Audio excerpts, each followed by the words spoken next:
breezy and Japanesey, ladies and gentlemen. Welcome to Moving 99.7. Thank you. Now, last time I wasn't here. I was at a different place. Yeah. But we've done this before. This is not our virgin time actually doing this. We go way back. Exactly. We're just old school like that.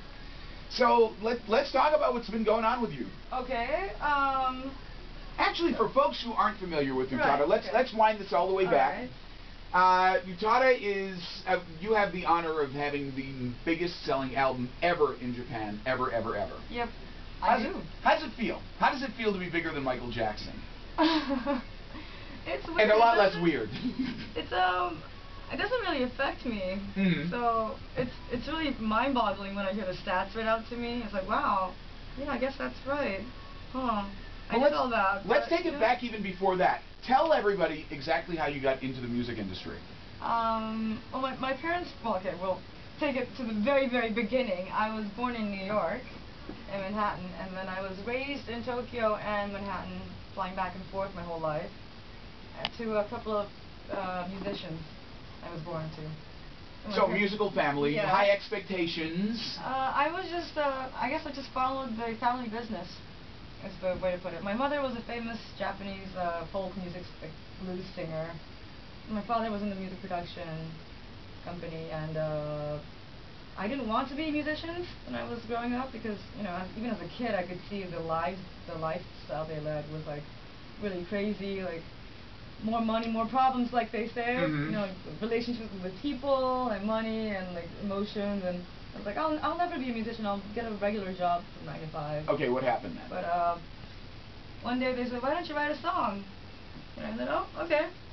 Why don't I? So I wrote a song, and then I found out that I could write and sing music, make music. So I made my first album when I was 13. Now, was that there or was that here in the U.S.? I made it in New York. In English, but it didn't come out because EMI got taken in with like Virgin Records and like complications in the label. It never came out in America. And then when I was 15, I debuted in Japan with Japanese stuff, and from the first single it just took off like in magnitude. It was like a Britney Spears kind of thing that happened. Now, what year was this? And this is '98. So we're talking about your first album, and how big was the first album, and what was the reaction to it? I really have no idea why people paid so much attention to it, but it just blew up, and I think it sold like 10 million. No, just 10. No, only 10 million. Just 10 million albums. Something like that, and it's still. Now let's cut right to the chase. How much does that translate out to in dollars and or yen? I'm not sure, but each CD in Japan, they sell CDs, like albums for $30. So someone's getting paid. Cha-ching! But I do all my songwriting, so yes, I do get paid well. No arguments with that, I'm sure. So, do you regret making the decision to write that first song, or are you absolutely loving? In the beginning, when I became really famous, and I couldn't even go to a deli on my own, or I couldn't walk outside, I couldn't do anything, I did regret it for a little while. But I've learned to live with it, and I embrace everything now. It's part of my job, and I can't be complaining about that. If I can make music that I like, I couldn't ask for more. And so I don't regret anything in life.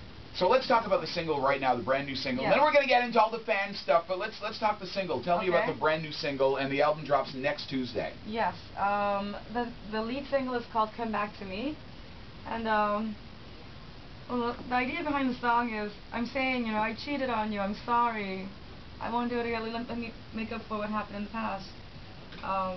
But because I have cheated on boyfriends. Have you really? And I know girls. I've never even cheated on a boyfriend before. You cheated on a boyfriend. And I just admit that. And like, I know that girls cheat on guys, but the thing is, I realize like I hear so many songs of guys saying I cheated on you. I'm sorry. Yeah, I was gonna say I don't think there were that many. But there aren't. I realize there should. Why isn't there a song sung by a girl in that perspective? Well, why don't we get into the single right now? Yes.